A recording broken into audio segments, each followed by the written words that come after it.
सर्वेभ्यो नमो नमः। अद्य वयं कक्षा अष्टम्याः एकादशः पाठः अहो विज्ञानेन उपकृताः वयम् एतं पाठं पठामः। आज हम कक्षा 8वीं के 11वां पाठ अहो विज्ञानेन उपकृताः वयम् इस पाठ को पढ़ रहे हैं। तो अहो अहो माने संबोधनवाचक है। अरे विज्ञानेन उपकृताः, विज्ञान के माध्यम से उपकृताः उपकार, उपकृत हैं वयम हम सब। उपकृता माने उपकार किया गया है हमारे ऊपर। तो सीधा समझे तो विज्ञान ने हम सबका भला किया है। पाठ प्रारंभ करते हैं। अयम युगः विज्ञान युगः इति सर्वे वदन्ति। यह युग जो है विज्ञान का युग है, ऐसा सभी बोलते हैं। विज्ञानेन मानव जीवनम सरलम अभवत्, और विज्ञान के द्वारा ही मनुष्य का जीवन बहुत सरल हुआ है। परंतु विज्ञानस्य महत्वं तो प्राचीन कालात् एव अस्ति, परंतु विज्ञान का महत्व तो प्राचीन काल से ही है। वेदेषु अपि बहुविधं विज्ञानं विद्यते, और वेदों में भी बहुत सारा विज्ञान विद्यमान है। अस्माकं ऋषयः मुनयः च निरन्तरम् आविष्कारान् कुर्वन्ति स्म। हमारे ऋषि और मुनि निरंतर आविष्कार किया करते थे। किं बहुकथनेन महाभारतेऽपि आण्विकास्त्राणां प्रयोगस्य वर्णनं प्राप्यते। क्या बहुत ज़्यादा कहने की ज़रूरत है। महाभारत में भी हमें इस प्रकार का वर्णन मिलता है कि आणविक अस्त्रों का प्रयोग हुआ है, इसका वर्णन मिलता है। परंतु प्राचीन काले विज्ञानस्य प्रयोगः सर्वदा मानव कल्याणाय एव भवति स्म। परंतु प्राचीन काल में विज्ञान का प्रयोग मात्र मनुष्य का कल्याण के लिए ही होता था। क्रमशः मानवस्य आवश्यकतानुसारं नूतनाः आविष्काराः जाताः, और क्रमशः इसी प्रकार मनुष्य की आवश्यकता के अनुसार ही नए नए आविष्कार होते गए। और कहा भी गया है, आवश्यकता ही आविष्कार की जननी है, कि जब जरूरत पड़ती है तभी नए नए आविष्कार होते हैं। तो इसी प्रकार हुआ। अद्य मानवस्य समीपे बहूनि यंत्राणि सन्ति, और आज मनुष्य के पास बहुत सारे यंत्र हैं। येषां प्रयोगं कृत्वा सः अल्पपरिश्रमेण अधिकं कार्यं कर्तुं समर्थः भवति, और जिनका प्रयोग करके वह अल्प परिश्रम, थोड़े से परिश्रम से ही अत्यधिक कार्य करने में भी समर्थ है। अस्माकं देशे वैज्ञानिकाः सदैव नूतनचिन्तने लग्नाः भवन्ति, और हमारे देश में वैज्ञानिक हमेशा नए नए चिंतन में, नए नए आविष्कारों में लगे रहते हैं। सद्यैव अभी तुरंत ही चंद्रयान 2 वैज्ञानिकानां श्रमस्य फलेन प्रेषितम। तो वर्तमान में जो चंद्रयान 2 यह वैज्ञानिकों की परिश्रम से ही भेजा गया। दैनिक जीवने उपयुज्यमानानां केषांचित् यंत्राणां विषये पठामः। तो आइए देखते हैं, हम अपने दैनिक जीवन में प्रयोग करने वाले कुछ यंत्रों के बारे में पढ़ते हैं।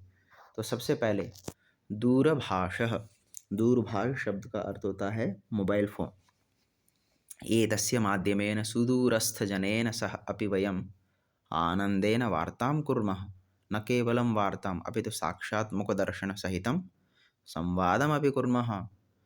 अर्थात इसके माध्यम से सुदूरस्थ माने बहुत दूर स्थित व्यक्ति से भी हम आनंदपूर्वक बातचीत करते हैं। केवल बातचीत ही नहीं, अभी तो साक्षात मुख दर्शन अर्थात एक दूसरे को देखते हुए भी संवाद भी कर रहे हैं। दूरभाषे अंतर्जालस्य उपयोगेन संसारस्य किमपि जानम् अनुक्षणं प्राप्नुमः।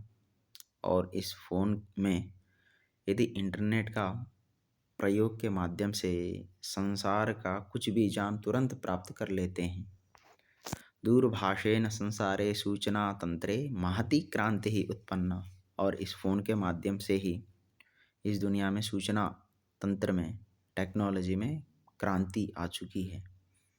एवं भाति यत् समग्रं विश्वं वयं हस्ते धरामः। और इस प्रकार प्रतीत होता है कि संपूर्ण विश्व को हमने अपने हाथ में धारण कर रहे हैं। परंतु केचन जनाः अहर्निशं दूरभाषे लग्नाः भवन्ति। परंतु कुछ लोग तो ऐसे हैं जो दिन रात फ़ोन में ही लगे रहते हैं। शनैः शनैः तेषां स्वास्थ्यं पतति जीवनं च नश्यति। और इससे होता क्या है, धीरे धीरे हमारा स्वास्थ्य को नुकसान पहुंचता है और जीवन नष्ट भी होता है। अतः दूरभाषस्य उपयोगः ज्ञानवर्धनाय करणीयः न तो ज्ञान विनाशाय। तो इसलिए हमें इस दूरभाष का प्रयोग ज्ञान को बढ़ाने के लिए करना चाहिए, ना कि ज्ञान का विनाश के लिए। अब द्वितीयम संगणकम, दूसरा यंत्र है संगणक। संगणक शब्द का अर्थ होता है बच्चों कंप्यूटर। सम्यक गणनाम करोति इति संगणकम।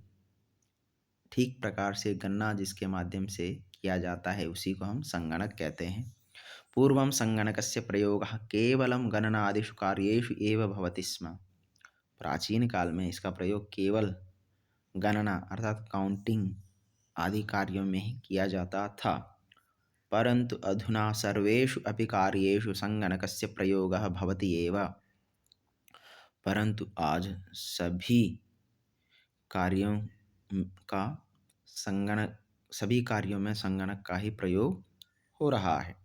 एतस्य यंत्रस्य संग्रहण क्षमता अद्भुता अस्ति। और इस यंत्र के संग्रहण जो मेमोरी, हर विषय को अपने पास रखने की जो क्षमता बहुत बढ़िया है। संगणकम मानवस्य श्रेष्ठा उपलब्धि अस्ति। और संगणक मनुष्य का सबसे उत्तम उपलब्धि है। अस्माकं कृते गौरवस्य विषयोस्ति यत् संगणकस्य कृते सर्वाधिका उपयुक्ता भाषा संस्कृतमेव अस्ति। और हमारे लिए बहुत गौरव का विषय है कि संगणक अर्थात कंप्यूटर के लिए सबसे उपयुक्त भाषा संस्कृत ही है।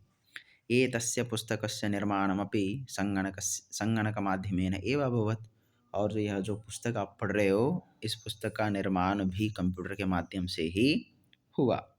दूरदर्शनम, अद्यत्वे सर्वेषु गृहेषु दूरदर्शनम भवति एव।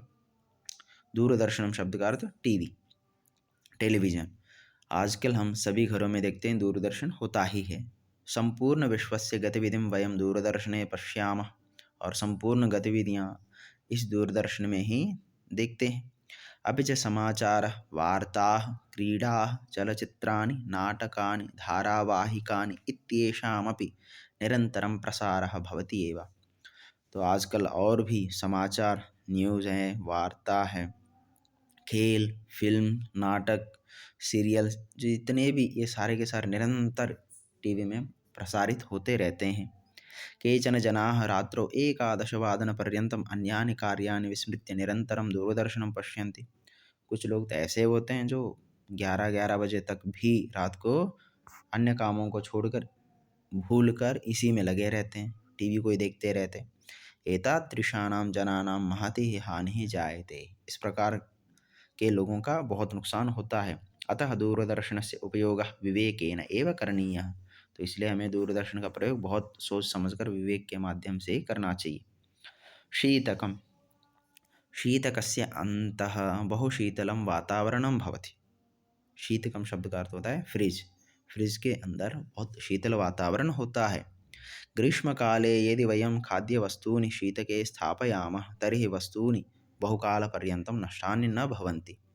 यदि गर्मियों में हम खाने पीने के पदार्थों को यदि इस फ्रिज में स्थापित करते हैं, रखते हैं, तो वस्तुएं बहुत समय तक नष्ट नहीं होते हैं। ग्रीष्मकाले पानार्थम जलमपि शीतकात् प्राप्यते। गर्मियों में तो जो पानी पीते हैं हम, उनको भी फ्रिज से ही लेते हैं। आरंभे शीतकस्य प्रयोगः औषधीनां रक्षणाय भवति स्म। इसका प्रारंभ पहले औषधियों को सुरक्षित करने के लिए किया जाता था। शनैः शनैः शीतकस्य प्रयोगः अधिकः जातः। परंतु धीरे धीरे इसका प्रयोग भी अधिक हुआ। शीत ऋतौ एतस्य प्रयोगेन बहुविध रोगाः जायन्ते। परंतु यदि इसका सर्दियों में प्रयोग करते हैं तो बहुत सारी बीमारियां होती हैं। अतः आवश्यकतानुसारमेव एतस्य प्रयोगः वरम्। इसलिए जितनी ज़रूरत है आवश्यकता के अनुसार ही इसका प्रयोग करना ही श्रेष्ठ है। एतत् सत्यम एव यत् विज्ञानम अस्मान् उपकरोति। यह सच ही है कि विज्ञान हमारा उपकार करता है, परंतु एतस्य उपयोगः तु अस्माकं विवेकाधारितमेव अस्ति। परंतु इसका उपयोग हमारे विवेक के आधार पर ही होना चाहिए। हमें सोच समझ कर ही इसका प्रयोग करना चाहिए टेक्नोलॉजी का। जापान देशस्य नागासाकी हिरोशिमा इति स्थानयोः यः मानवसंहारः जातः तदपि विज्ञानस्य एव प्रयोगः आसीत्। यदि विज्ञान का प्रयोग ठीक से नहीं करेंगे तो क्या होगा? तो उदाहरण दिया, जापान देश में जो नागासाकी और हिरोशिमा, इन दो स्थानों पर जो एटम बॉम्ब गिराया गया था, उससे जो नुकसान हुआ, वह जो मनुष्य का संहार हुआ था, वह भी विज्ञान का ही प्रयोग था। तो इसलिए हमें विज्ञान का प्रयोग सोच समझकर करना चाहिए। विज्ञानस्य प्रयोग समये शास्त्र वचनानि स्मराम। इसलिए हमें विज्ञान का प्रयोग करते समय शास्त्रों का स्मरण करना चाहिए। शास्त्रों के बातों का हमें ध्यान रखना चाहिए। क्या है, क्या कहते हैं? सर्वे भवन्तु सुखिनः, सर्वे सन्तु निरामयाः, सर्वे भद्राणि पश्यन्तु, माँ कश्चित् दुख भाग भवेत्। अर्थात सर्वे भवन्तु, सभी हो, सुखिनः, सुखी। इस दुनिया में जितने भी प्राणी हैं वे सारे के सारे कैसे हो? सुखी हो। सर्वे सन्तु निरामयाः, और सभी हो निरामयाः शब्द का अर्थ रोग रहित, सभी रोग रहित हो। सर्वे भद्राणि पश्यन्तु, और सभी भद्र देखें, सभी कल्याण को देखें, अच्छाई देखें। माँ कश्चित् दुख भाग भवेत्, और कोई भी इस दुनिया में दुख का भागी न हो। तो इस प्रकार यदि हमारे अंदर विचार हो, तभी हम विज्ञान का, टेक्नोलॉजी का प्रयोग सही से कर सकते हैं। तो इसी भावना को लेकर हमें आगे भी बढ़ना है और इस वैज्ञानिक प्रयोगों का प्रयोग करना चाहिए। और अंतिम में शांति ही शांति ही शांति ही, और सभी जगह पर शांति स्थापित हो। आप में, समाज में, विश्व में ही शांति स्थापित हो। तो इसके लिए आपने हमेशा इस दुनिया का भला चाहते हुए इस टेक्नोलॉजी का प्रयोग करते रहना चाहिए। धन्यवाद।